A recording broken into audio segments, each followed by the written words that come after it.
Tem alguém que não fica impressionado com a capacidade da Ariana Grande de dançar, correr e pular no palco com um salto desse tamanho? Como outras mulheres, ela usa o salto para ficar mais alta e imponente, porque existe muito essa coisa de que o salto é sexy e feminino, mas ele não foi criado para isso, muito menos para ser usado pelas mulheres. Meu nome é Pauline Kisner, eu sou historiadora da indumentária e recreadora histórica, e esse é mais um episódio da série mais ou menos 500 anos de história da moda.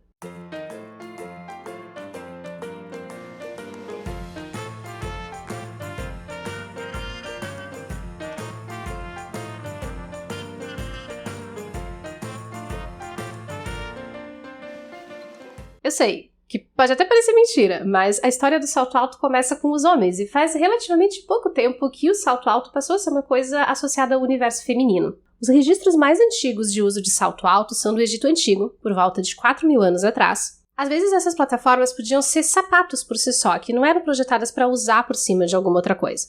Na antiga Índia, nós encontramos a paduca, que era usada por todas as classes sociais, mas ficava mais alta e mais elaborada quanto mais alta fosse a posição da pessoa.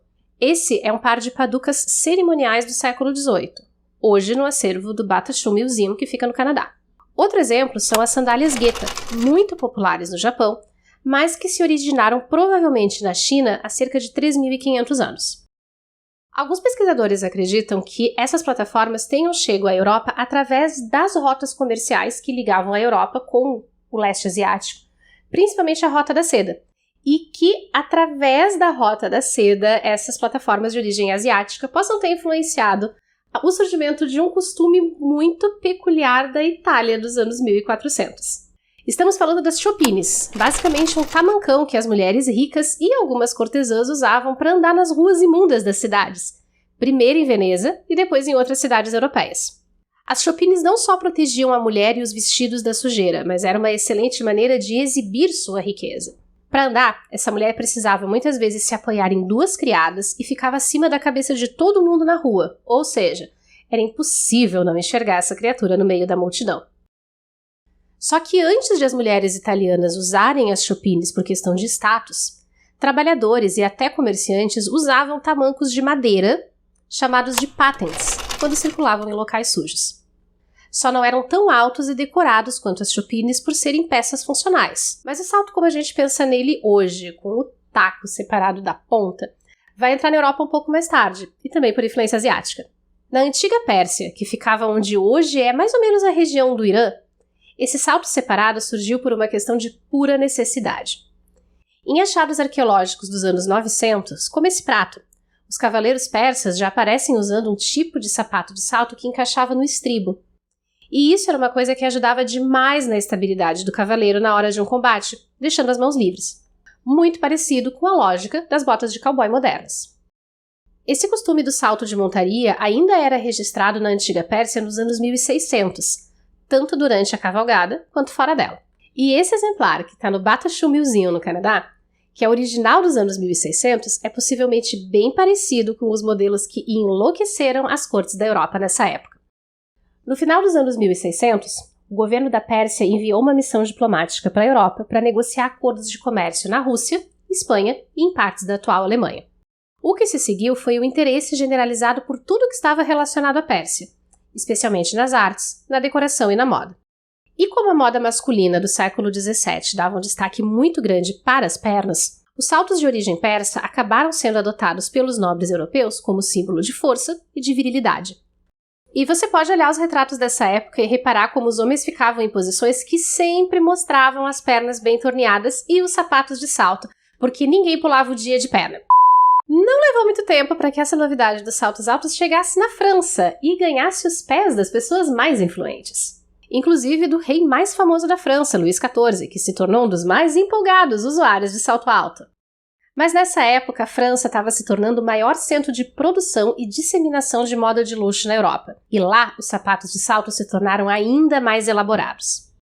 Os saltos franceses tinham entre 2 e 12 centímetros, dependendo do status da pessoa que usava. Eles também passaram a ser feitos em tecidos nobres, como as famosas sedas estampadas francesas, e ganharam laçarotes e fivelas metálicas que podiam até ser cravejadas de diamantes. Mas o grande diferencial dos saltos franceses estava numa cor, o vermelho. O rei Luís XIV começou a usar sapatos com o salto e a sola pintados de vermelho à Lolo-Botan, como puro sinal de status, e logo isso se tornou uma febre em Versalhes. Mas para evitar que pessoas não nobres pudessem imitar os hábitos da nobreza, em 1670 o rei proibiu o uso de saltos vermelhos fora da nobreza, mais uma vez separando as classes sociais pela moda. E nem todos os nobres tinham autorização para usar o tal salto vermelho, só aqueles que estavam muito de boa com o rei.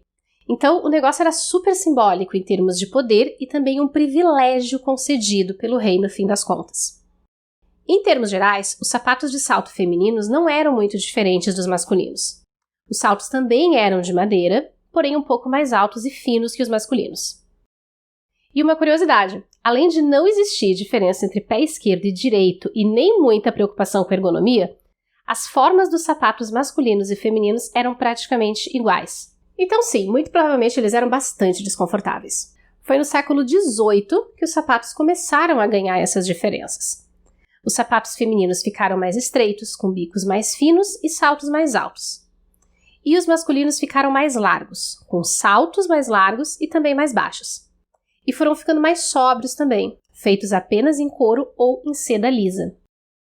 Mas ao longo dos anos 1700, à medida em que as ideias sobre a organização da sociedade e a função das roupas dentro dessa hierarquia estavam mudando, os sapatos de salto começaram a ser percebidos como algo mais feminino, ou ligados diretamente à ideia de uma nobreza afetada, cheia de privilégios, e que representava tudo aquilo que se queria deixar para trás depois da Revolução Francesa. Mas a gente começa o século XIX com os saltos sendo deixados de lado também pelas mulheres, só que os pesquisadores ainda não conseguiram chegar a um consenso sobre o que teria causado esse abandono. Poderia ser a profunda influência da estética greco-romana e das ideias da Revolução Francesa durante o período da regência, quando sapatilhas se tornaram o sapato feminino por excelência. Mas também escarpãs com um salto pequeno de 1 ou 2 centímetros no máximo. E aqui, no começo do século XIX, nós vemos surgir bicos muito finos, algo que acompanharia os sapatos femininos ao longo dos anos seguintes. Nos anos 1820 e 1830, as sapatilhas começaram a ter o bico um pouco mais quadrado e fitas para trançar na perna, uma influência do romantismo e do balé. E as botas femininas começaram a ganhar espaço, especialmente as botas do tipo Adelaide, feitas de couro revestido com seda, sem salto e com o bico levemente quadrado, perfeitas para usar em salões de baile. Mas que no dia a dia eram substituídas por versões mais resistentes e menos delicadas. Foi na década de 1850 que os saltos voltaram à moda, mas agora totalmente compreendidos como algo feminino e totalmente distante do universo masculino. Essa associação entre salto e feminilidade era tão grande na era vitoriana que em algumas casas mais ricas até as criadas eram estimuladas a usar salto, ainda que pequeno, para que fossem socialmente lidas como mulheres. Talvez a única vantagem de fato desse período é que as botas deixaram de ser uma exclusividade masculina, especialmente as botas com cano um pouco mais longo. Mas enquanto as botas masculinas continuaram sendo mais sóbrias, as femininas eram muito mais decoradas, bordadas e coloridas. E isso é um reflexo do quanto a sociedade vitoriana se preocupava em marcar visualmente as diferenças entre homens e mulheres.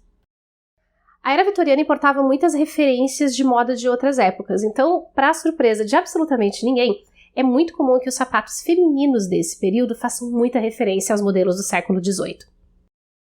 Como esse par de escarpãs de seda dos anos 1890, que imita o estilo do final do século XVIII, e importa até as fivelas cravejadas, que eram típicas dos anos 1700.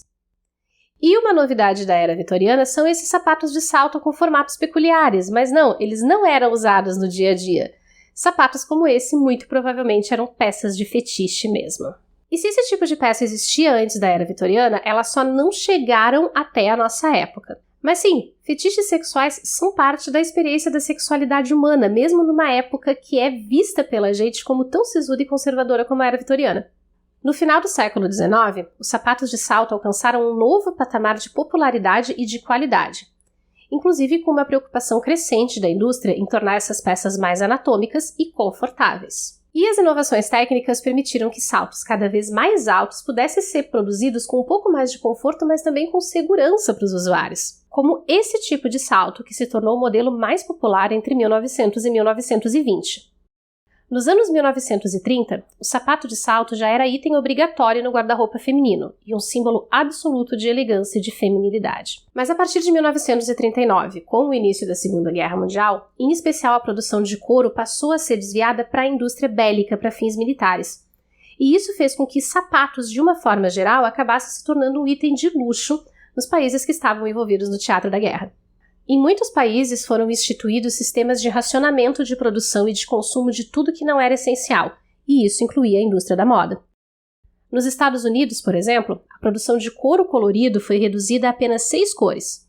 E os cupons de racionamento permitiam que as pessoas comprassem no máximo 2 sapatos de couro no ano em 1944. Diante disso, a indústria começou a procurar outras matérias-primas, alternativas ao couro e à borracha, como o couro sintético, o linho rústico, o sisal e a cortiça, o que baratearia enormemente os sapatos de 1960 em diante. Dessa combinação surgiram as espadrilles, tão populares no verão europeu, mas que não eram exatamente uma novidade. Elas foram inspiradas nos calçados tradicionais de camponeses da Catalunha e apenas transformadas num produto fashion que usava matérias-primas menos visadas pela guerra, exatamente como as plataformas feitas de cortiça que se tornaram parte inseparável da moda feminina nos anos 1940. Logo depois da guerra, os saltos voltaram ainda mais femininos e luxuosos, como uma espécie de resposta estética aos horrores e às privações da guerra, mas também como uma consequência de toda a busca por inovações em termos de materiais que tinha acontecido na última década. Tanto que em 1953, o estilista francês Christian Dior fez uma parceria com o designer Roger Vivier para criar o sapato de salto mais alto produzido até então, usando uma combinação de plástico e metal. Nascia assim o salto agulha ou estileto. Ainda no século XIX, a indústria calçadista já tinha percebido o quanto a produção de peças destinadas à população pobre era um grande filão comercial. Isso porque a produção em grande escala diminuía o custo final dos produtos e produtos mais baratos eram comprados por mais gente. Um ótimo exemplo vem aqui dos nossos vizinhos da Argentina. Em 1885, um imigrante escocês abriu a fábrica das Alpargatas na Argentina e, em 1907, uma filial aqui no Brasil, para produzir sapatos baratos e confortáveis para a classe trabalhadora. E eles foram e são um sucesso tão grande que até hoje a Alpargatas é a maior fabricante de sapatos da Argentina e uma das maiores do mundo. Mas quando Robert Fraser veio abrir a sua fábrica na América do Sul em 1885, já existiam fábricas de sapatos populares na Europa há pelo menos 15 anos. E em momentos de crise econômica e de guerra, foram esses sapatos, que não eram feitos de couro e dificilmente tinham solas de borracha, que vestiram as pessoas. Inclusive as mulheres que ocuparam os postos de trabalho das fábricas durante a Primeira e a Segunda Guerra Mundiais. E depois da Segunda Guerra em especial, a indústria passou mais do que nunca a focar em desenvolver sapatos para diferentes ocasiões e com diferentes níveis de conforto. Mas a gente sabe que conforto é uma coisa relativa, existem diferentes níveis de conforto, existe o conforto físico e existe o conforto mental, que é aquele de você saber que o seu sapato ou a sua roupa não vão te causar problemas ao longo do dia e você poder ficar sossegado quando sai de casa. Mas mesmo com tantas mudanças na cadeia de produção, inovação de materiais e mudanças nos próprios conceitos de feminino e de masculino na nossa cultura, os saltos continuam sendo percebidos como algo inerentemente feminino. Algumas vezes relacionado à ideia de poder e de ascensão da mulher em locais de trabalho tradicionalmente masculinos, mas frequentemente relacionados à noção de algo sexy. Mas até essa ideia de sex appeal e de ser sexy como algo desejável e socialmente aceitável é muito recente. E a gente vai precisar de um outro vídeo para poder falar sobre isso. Então eu espero vocês por aqui para a gente poder continuar esse papo. E eu já te convido a deixar o seu like, se inscrever aqui no canal, ativar as notificações, comentar aqui para mim o que você achou desse vídeo e dar uma conferida nesses outros conteúdos de história da moda que a gente já tem por aqui e eu separei para vocês com todo carinho.